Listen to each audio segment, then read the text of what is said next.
我在这儿撒下过骨灰，结果没过多久，当时这儿开出了好多小花来，那种小小嫩嫩的，特别可爱。冬天的时候谢了，现在又有花骨朵，看见没？今年还会接着开的。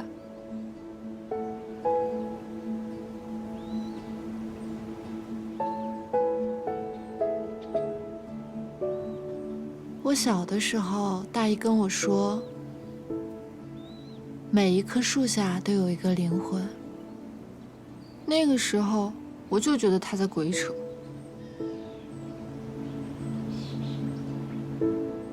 但现在我有点相信了，可能死亡不是什么都没有呢，可能是另外一种开始，可能什么也带不走。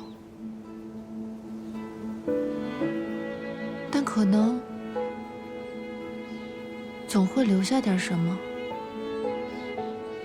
哪怕是一朵小花，但能从灰烬里面开出来，你不会觉得很神奇吗？